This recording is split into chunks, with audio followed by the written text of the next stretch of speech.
Ça veut dire qu'on a un homme aussi à rouler pour eux.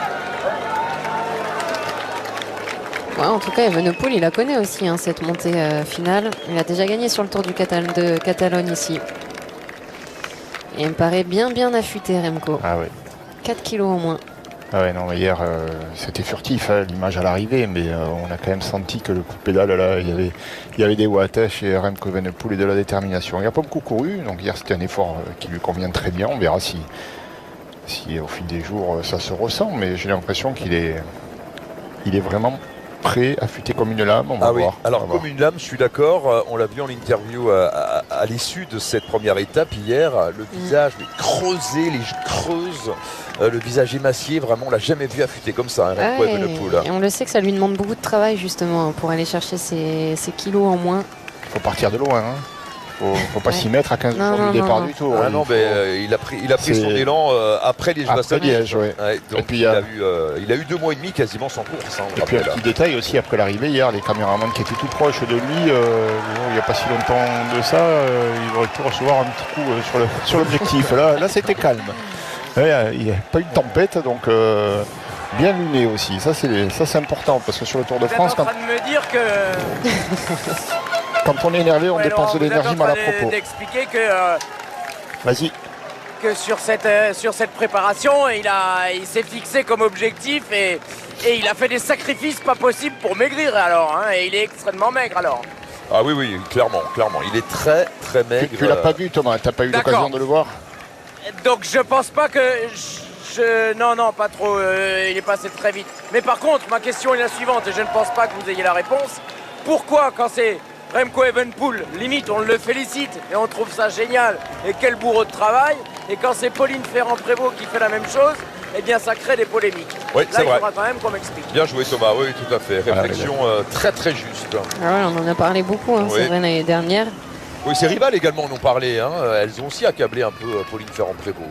Ouais. Quelques 60 véhicules, dont 28 locomotives à vapeur dans ce musée du chemin de fer de Catalogne qui se trouve donc à Vilanova i la Geltrú. Vilanova i la Geltrú qui réserve un accueil très fervent aux cyclistes. C'est vrai qu'après tout, c'est la ville de Marc Soler. Hein.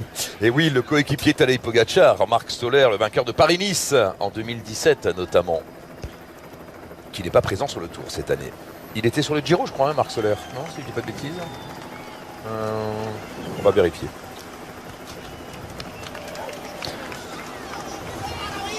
Nous ne passons pas, je précise, nous ne passons pas seulement dans les beaux endroits de cette ville, qui est par ailleurs un très joli port, très agréable et particulièrement touristique. Là, nous avons tendance à contourner un peu, vous avez vu, par la zone d'activité et d'industrie. Velasco qui n'a pas fini loin d'être hors délai hier. Hein.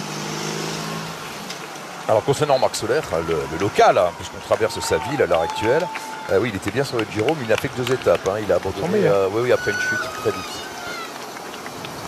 Velasco, lui aussi, effectivement, est tombé hier lors du contre-la-montre par équipe.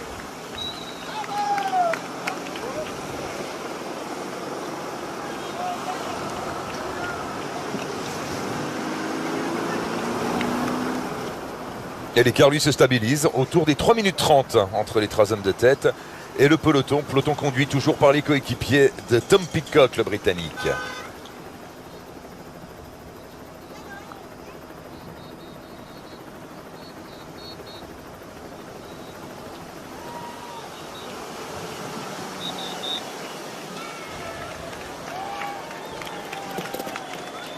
Ah tiens, il y a des géants en Catalogne, comme dans le Nord.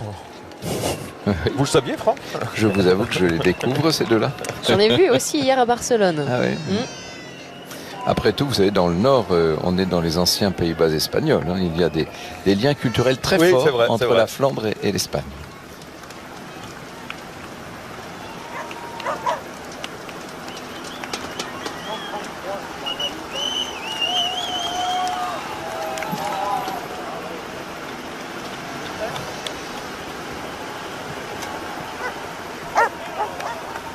Le port de Vilanova i la Geltrú a été beaucoup développé à partir des années 1880-1890 et il a été complètement modernisé au début du XXIe siècle, en 2012.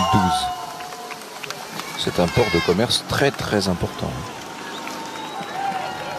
Je jetais un œil sur la moyenne depuis le départ. On est à plus de 51 km/h de moyenne quand même. 51,6. Bon, ça va. Elle va tomber la moyenne dans la deuxième partie de l'étape, évidemment. Oui, pour l'instant, il n'y a pas eu de relief.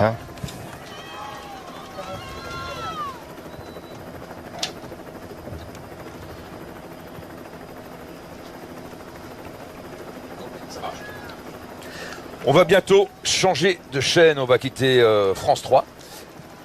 Et on va très vite se retrouver, enfin instantanément, même sur France 2, bien sûr, pour vivre la suite de cette deuxième étape du Tour de France, 168 km entre Tarragone et Barcelone. Deuxième étape catalane de ce Tour de France, avant le retour en France demain. Voilà, on quitte l'A3. La suite, c'est tout de suite sur France 2.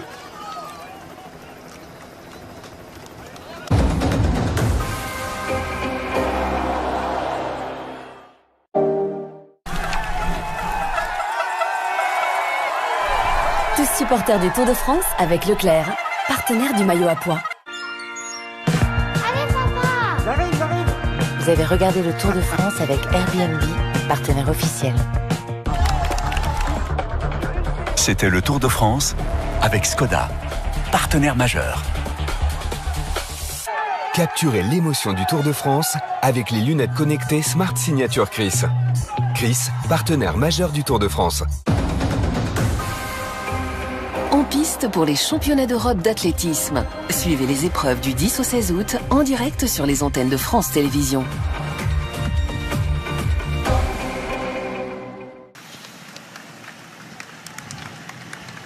Et cette étape, vous pouvez la suivre en direct sur France 2, mais également sur la chaîne sport de France.tv. Et vous avez toujours évidemment la possibilité de scanner le QR code qui va apparaître en bas à droite de votre écran pour interagir et poser vos questions à nos consultants. QR code, le fameux QR code qui vous permet d'accéder au live chat.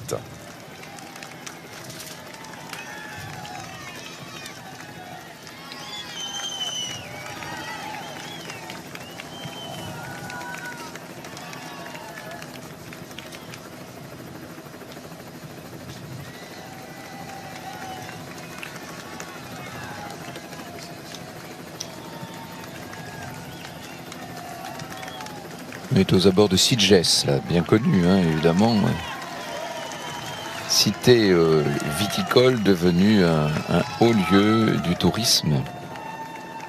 C'est dans les années 60, avec l'ouverture de l'Espagne au tourisme, que Sitges est devenu un peu la...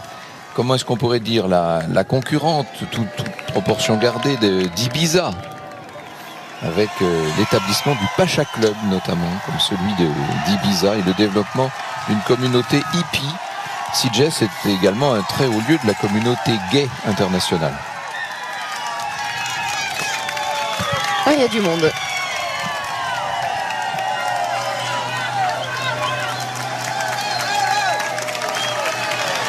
Oui, il faut en parler du succès populaire du Tour de France en Catalogne. Regardez, le monde sur le bord des routes. Oui, bien sûr. Puis là, c'est la saison touristique qui débute aussi. C'est facile. Évidemment. T'as d'un côté la mer, les campings de l'autre côté de la route, et le Tour de France qui passe au milieu. Bon, la journée est parfaite. Il fait soleil en plus, l'eau est bonne. Il fait soleil dans le Saint-Tropez catalan, comme on dit. On est à Sitges là, Franck? Oui, on est à Sitges, oui, tout à fait.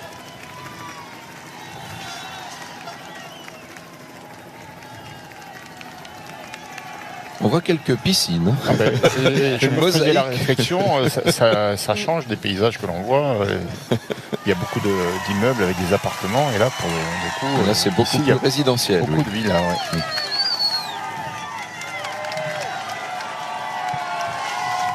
Et c'est la première ville adoptive de Juan Antonio Flecha, qui a participé à 10 Tours de France, et qui avait remporté une étape à Toulouse en 2003.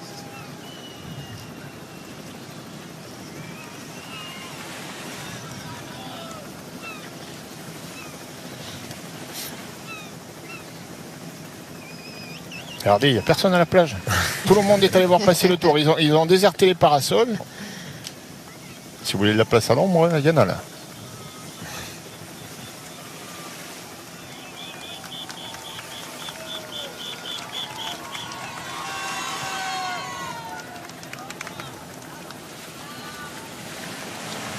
toujours un rythme de croisière élevé pour le peloton du Tour de France et les 3 hommes qui ouvrent la route. 51 km/h 200.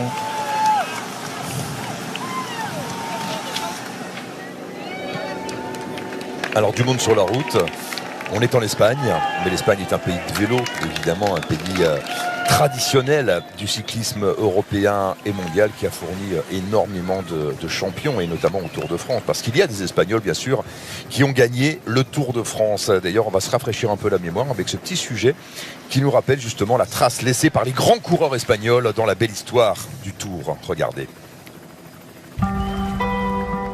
Ils sont 7 coureurs à avoir fait hisser le drapeau de l'Espagne derrière la première marche du podium à l'arrivée du Tour.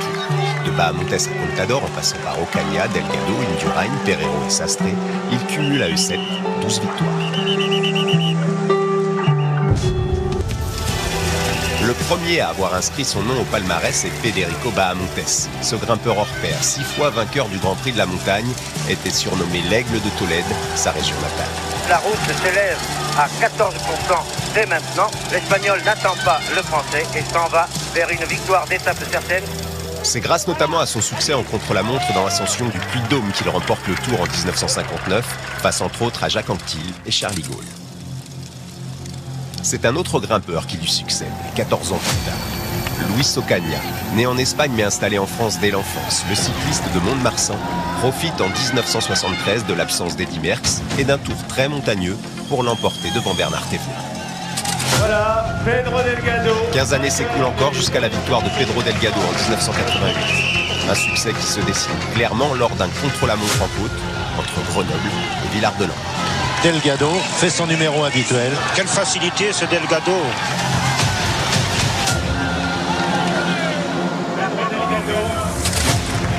Miguel Indurain entre dans l'histoire du Tour de France comme le seul coureur vainqueur 5 fois consécutivement de l'épreuve. Dans un tout autre style, Miguel Indurain a imposé sa puissance et son endurance, faisant systématiquement la différence en contre-la-montre. Pas une simple victoire, c'est un règne qu'il offre à l'Espagne.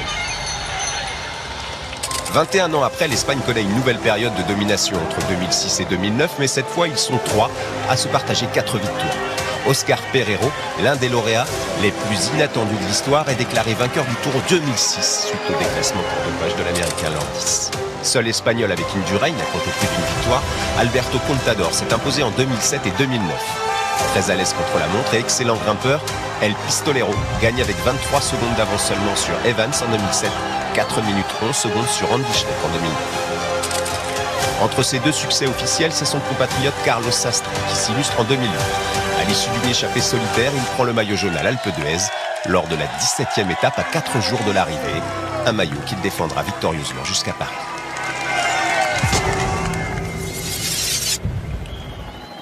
Voilà les 7 Espagnols qui ont gagné le Tour de France. Le dernier, Alberto Contador, évidemment, qui a pris sa retraite il y a 10 ans maintenant de cela déjà. Nous survolons cette église Saint-Barthélemy et Sainte-Thècle de Sitges. Un mot peut-être du Festival international du film fantastique de Catalogne qui a lieu là tous les ans depuis 1968. Quelques titres, quelques films qui ont été primés à ce festival. Blue Velvet de David Lynch, c'était en 1986. Europa de Lars von Trier en 91, ou bien C'est arrivé près de chez vous de Rémi Delvaux l'année suivante en 92. Le Pacte des loups aussi de Christophe Gans a été primé en 2001.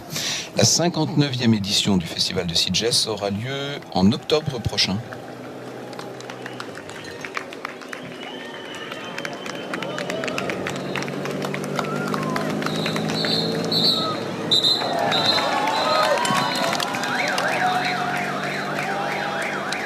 Le cran de Tom Pidcock et son équipe qui, pour sa première participation au Tour de France, pour ce qui concerne l'équipe, pas Pidcock, assume le poids de la course derrière les échappés. C'est courageux, c'est pas facile de se découvrir le premier jour et d'afficher ses ambitions, surtout que c'est une étape qui peut convenir à tellement de coureurs dans le final. Mais Pidcock veut tenter sa chance et surtout elle ne veut pas qu'elle lui échappe et qu'elle puisse lui échapper. Donc voilà, on assume la poursuite et derrière les 3 hommes qui ouvrent la route. Pour l'instant, l'écart est maintenu aux alentours de 3,30. Ça annonce un beau match dans le final entre les hommes costauds de ce Tour de France. Et les punchers, oui, il y aura match. Il y a de quoi faire, hein. Il y a de quoi faire dans le final. Non, ça va être très spectaculaire. Les 3 tours de circuit, 2,5, entrée sur le circuit et 3 passages sur la ligne, mais 3 ascensions de la côte du château de Montjuic. Ça va être sportif pour ces 40 derniers kilomètres. Il va y avoir vraiment une belle bataille, parce que le terrain de jeu, il est très dur. Il est dur, il est technique, l'approche n'est pas simple non plus pour aller chercher les difficultés du parcours. Finalement, c'est une étape bien dessinée, une entrée en matière progressive, voilà, au bord de mer, histoire de se dire, bon, les vacances, ce sera pour plus tard. C'est pas tout de suite. Non, c'est pas encore. Et progressivement, donc, ils vont quitter le bord de mer, aller rentrer dans les terres sur leur gauche. Et là, on va assister à une course un peu plus exigeante. Et le final sera explosif. 60 km ont été parcourus depuis le départ de Tarragone. Alors on s'interroge évidemment sur le final de cette étape, le scénario que nous réservent les champions du Tour de France. Aujourd'hui, on imagine que comme hier, ils seront en action dans ce circuit de 12 km à effectuer à 2 reprises avec 3 passages sur la ligne et 3 ascensions de la côte du château de Montjuic. Alors on a posé la question à Tadej Pogačar ce matin, quelle étape il imaginait aujourd'hui pour lui, pour les principaux favoris du Tour de France. Écoutez la réponse du quadruple vainqueur de la Grande Boucle, Tadej Pogačar. Aujourd'hui, il y a pas mal d'incertitudes sur ce qui va se passer. Il faut qu'on garde un œil sur les leaders du classement général et qu'on reste bien concentré jusqu'à ce qu'on arrive sur le circuit. Ensuite, ce sera très dur, mais on ne sait pas ce qui va se passer, ça c'est sûr. Comment vous vous sentez ? Moi, je sens très bien, merci. Vous pouvez nous en dire un petit peu plus sur votre préparation depuis le Tour de Suisse? On ne savait pas vraiment ce que vous alliez faire derrière. Bon, au bout du compte, je suis resté à la maison. C'était une bonne préparation. J'ai vraiment profité et je me suis bien senti aux entraînements à la maison. Donc j'arrive sur ce tour mieux que jamais. Merci beaucoup.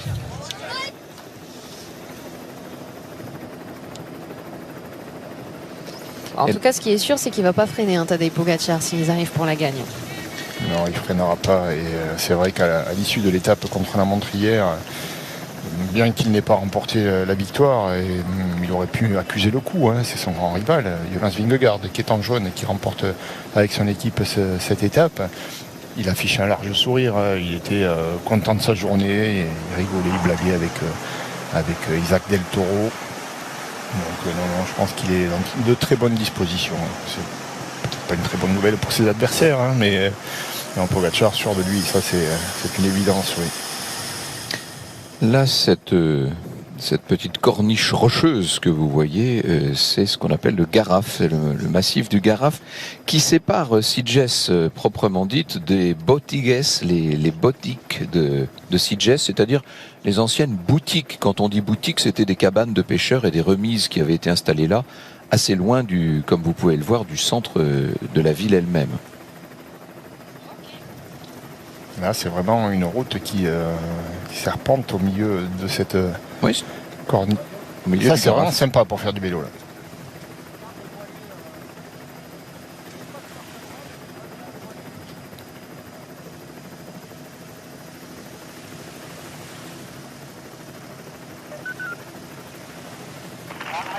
Can you hold the button a little bit longer before you start to speak and a little bit longer after you stop your sentence? Thank you. Super. Ouais, super, ouais. Très informatif, ce team radio là. Ouais, il ne sait pas se servir de la radio en fait. Ouais, voilà. On lui rappelle que s'il veut parler, il faut qu'il appuie un petit moment avant de s'exprimer et puis surtout qu'il ne relâche pas le bouton avant d'avoir terminé. Mais ça ne nous apporte pas grand-chose au niveau stratégie, mais bon, voilà, ça fait partie de la vie au sein d'une équipe et des échanges que l'on peut avoir avec les coureurs depuis les voitures de direction sportive. Voilà, c'était réglage de matériel. Ouais. Bon, c'est le début du tour, voilà, il faut s'adapter. Des ajustements. Il faut s'adapter. Peut-être que les coureurs de Tudor ont une nouvelle radio et que tout n'est pas encore au point concernant le fonctionnement chez certains coureurs. Ackermann qui va attendre quelques jours avant la première arrivée au sprint. 5 jours à patienter pour les sprinteurs avant de pouvoir s'expliquer enfin. Ce sera entre Lannemezan et Pau à l'occasion de la 5e étape.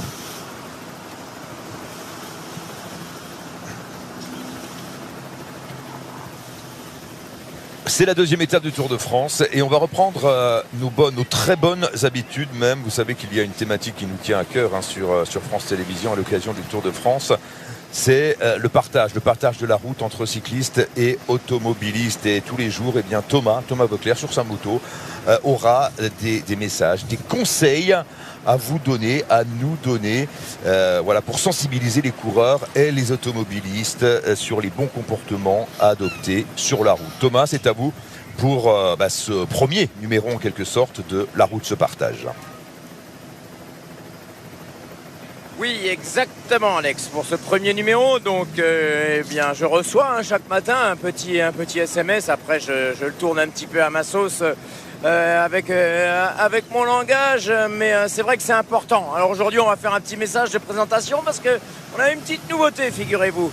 Alors pendant ces 3 semaines, je vais vous donner chaque jour donc un conseil de sécurité routière dans le cadre de l'opération La route se partage. Jusque-là, vous me suivez. Cette année, on a voulu partir de ce que vous vivez réellement sur la route. Nous avons donc invité sur les réseaux sociaux, on vous invite sur les réseaux sociaux à nous raconter des situations dangereuses que vous avez rencontrées, que vous soyez cycliste, mais pas seulement, conducteur ou simplement témoin.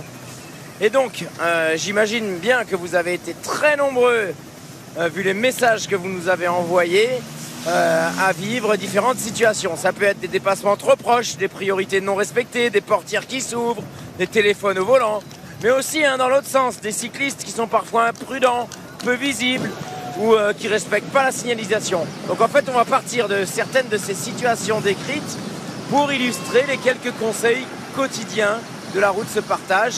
Rappeler une règle simple et un bon réflexe pour votre sécurité. Voilà, la situation qui revient, et là j'en viens au conseil du jour, le plus souvent dans vos témoignages concerne le dépassement des cyclistes. Je le rabâcherai, mais l'un d'entre vous nous a raconté, par exemple, avoir été dépassé par un poids lourd à l'entrée d'une courbe. Une voiture arrivant en face, le camion s'est rabattu sur lui et l'a projeté au sol. Eh bien, pour éviter ce type d'accident, c'est pour ça qu'il y a cette règle qui est si claire et qui est important d'appliquer. Lorsque vous dépassez un cycliste, vous laissez au moins 1 mètre en agglomération et 1,50 m hors agglomération.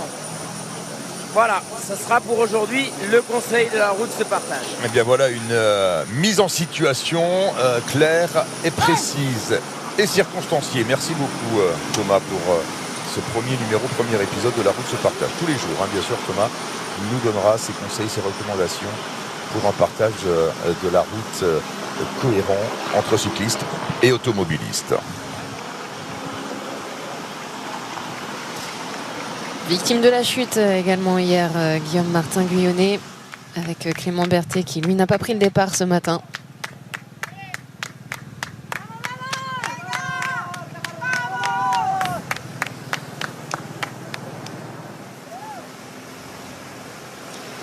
Et l'écart qui diminue, 3 minutes maintenant d'avance pour ces 3 hommes de tête. Toujours sous l'impulsion de la formation de Tom Pidcock. On a vu Brent Van Moer tirer le peloton. Brent Van Moer qui était un garçon capable d'aller dans les échappées également. Oui, et de conclure même par moment. Ah ouais, c'était sur le Dauphiné. Oui, il avait gagné une étape du Dauphiné à Issoire en 2021. C'était la première étape d'ailleurs du Critérium du Dauphiné. Brent Van Moer. Et il avait été rattrapé à Fougères dans le dernier kilomètre. À 500 mètres de la ligne. Et après un beau numéro aussi dans le final. Et c'était toujours en 2021. Oui. Et la victoire de Mark Cavendish au sprint ensuite. Brent Van Moer, le Belge, capitaine de route de cette formation Pinarello Q36.5.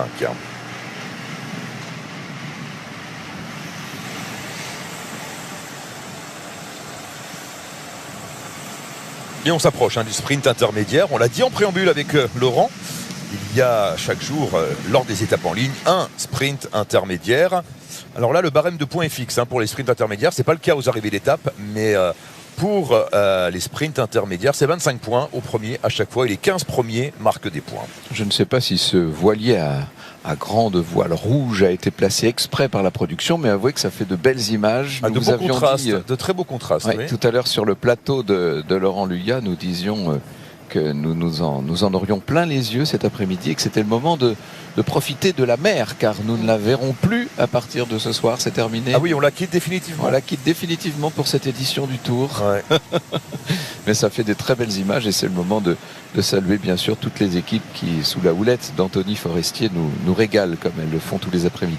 Alors verrons-nous des tours humaines aujourd'hui, Franck? C'est la spécialité locale aussi en Catalogne. On appelle les Castells. C'est vrai que ça fait partie de la tradition locale, mais enfin on n'en verra pas. Je pense pas qu'on en voit dans cette journée. Vous savez que c'est lors des grandes fêtes, et notamment la fête de la Sainte-Thècle ici, qu'ont lieu ces espèces de pyramides. Alors vous avez les gens qui grimpent les uns sur les autres jusqu'à 8 hauteurs. Étages. 8 étages, je ne sais pas comment dire.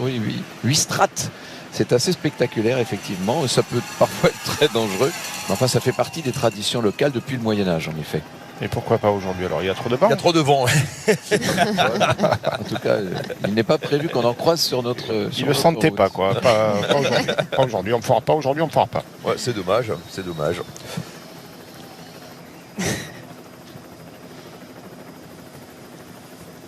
Alors, vous parliez des points pour le sprint intermédiaire. Effectivement, les 15 premiers. Oui. Et Gaviria, ancien vainqueur d'étape. Et oui, bien sûr, il avait gagné la première étape du Tour en 2018 en Vendée, souvenez-vous. Ça fait un moment qu'on l'a pas vu gagner, Gaviria. Ouais. Il n'a plus regagné sur le Tour depuis 2018, tout simplement. On le verra peut-être dans les sprints. Il est intéressé par le classement du maillot vert. Nous verrons. Donc ce sprint intermédiaire, les 15 premiers marqueront des points. Et puis ce sera le cas pour les 15 premiers à chacune des arrivées d'étape. Mais effectivement, suivant leur degré de difficulté, le quota de points attribué ne sera pas le même. Si c'est une étape de plat, coefficient 1, le quota sera maximal avec 70 points. Oui. Et puis pour les étapes plus difficiles, voire les contre-la-montre, ce ne sera que 20 points. Donc voilà un classement qui va favoriser un peu plus encore vraiment les sprinteurs. Ouais, on l'a changé d'ailleurs le règlement cette année. Oui, les étapes dites de plaine, de coefficient 1, ont vu leur barème nettement revu à la hausse. Puisqu'on est passé à 70 points pour une victoire d'étape au sprint. L'année dernière. On était à 50. Voilà, 70 plus 25 sur le sprint intermédiaire, ça fait 95 sur une seule journée. Il y a moyen d'aller quand même et se mettre à l'abri d'un retour hypothétique des garçons du classement général qui ne luttent pas pour ce classement, comme c'était le cas ces dernières années, et qui venaient titiller les sprinteurs au classement du maillot vert. D'ailleurs, on peut se poser la question, pourquoi ce barème a été revu à la hausse alors que les sprinteurs ont la main sur le maillot vert depuis plus de 30 ans? Parce qu'il faut redonner sa place à ce qu'il est. Je pense que c'est un classement pour les sprinteurs. Et c'est un peu gênant, même si c'est un classement de la régularité, et qu'il faut l'être sur le Tour, c'est un peu gênant de voir au milieu des sprinteurs dans ce classement, mais des garçons du classement général en 2e, 3e position, parce que ils ont lutté eux pour le maillot jaune, mais avec les quotas des points qui étaient attribués jusqu'à l'année passée, ça leur permettait de presque pouvoir espérer gagner le maillot vert. Donc si j'ai bien compris, voilà, on a revalorisé les arrivées au sprint pour empêcher Tadej Pogačar de gagner le maillot vert sur le Tour de France. De le gagner sans le chercher. C'est ça, Des fois, il était en vert sans même y prêter attention, ce classement. Bon, ça a des avantages aussi des sprinteurs qui passent bien les bosses. Je pense à Pedersen. Ah, bien sûr, bien sûr. C'est vrai aussi. Oui, non, ce nouveau barème, il est discutable. On aurait dû faire un pari au début de l'étape et compter le nombre de ports de plaisance. Vous avez vu, il y en a quand même beaucoup. C'est un endroit évidemment où les gens viennent en vacances et beaucoup ont des bateaux. Ça, c'est le port de Garraf. Et puis, on va arriver à un autre port de plaisance qui est devenu une des plus grandes marinas de Catalogne qui s'appelle Port Ginesta. En fait, on est tout près là, de Castelldefels. On est en train d'entrer à Castelldefels. On peut dire que les boutiques de Sitges, même si elles appartiennent à la commune de Sitges, sont beaucoup plus près de Castelldefels, ne serait-ce que parce qu'elles sont séparées de la ville de Sitges par ce massif du Garraf. Et juste pour terminer sur le maillot vert, au-delà d'avoir revalorisé les points en cas d'arrivée au sprint massif, on a également tâché à mettre les sprints intermédiaires au tout début des étapes, bien avant les premières difficultés répertoriées, pour que tous les sprinteurs puissent aller se jouer les sprints intermédiaires.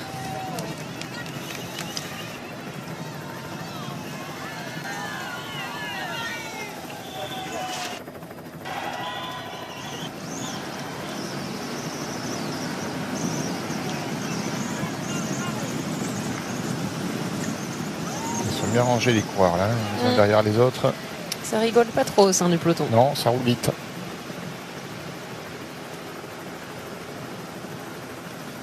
Alors vu d'hélico comme ça on a l'impression que c'est tout plat, mais c'est un terrain bien cabossé ici, hein. Ça monte, ça descend, ça tourne sans arrêt.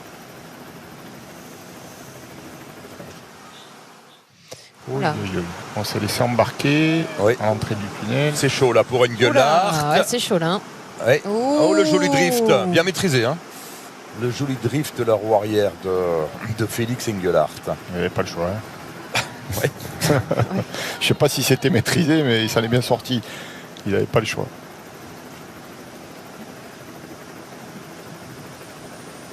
Il faudra faire attention au niveau du peloton à ce passage-là. Passage traître. En général, ce genre de passages sont quand même toujours assez bien signalés hein, par les motos qui ouvrent la route et qui précèdent les coureurs.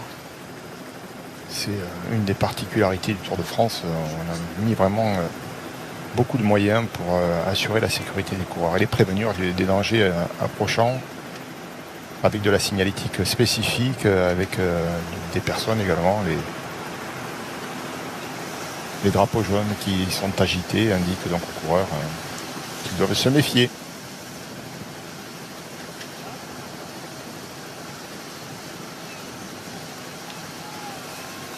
Et le peloton devra se méfier également de ce virage à droite à l'entrée du tunnel.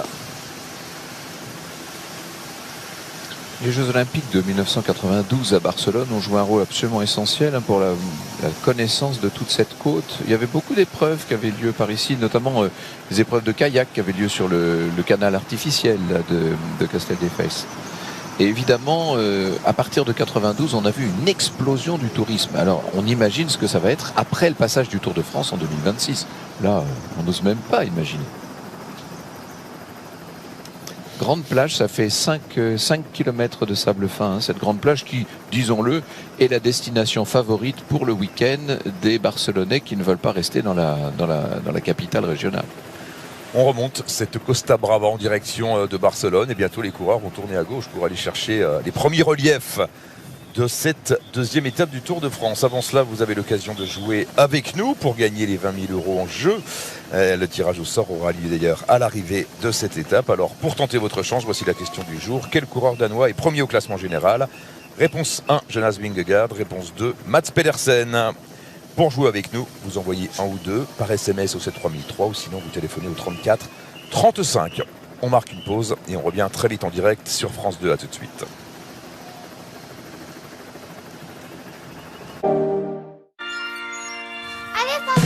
Faites étape sur le Tour de France avec Airbnb, partenaire officiel. Retrouvez le Tour de France avec Skoda, partenaire majeur.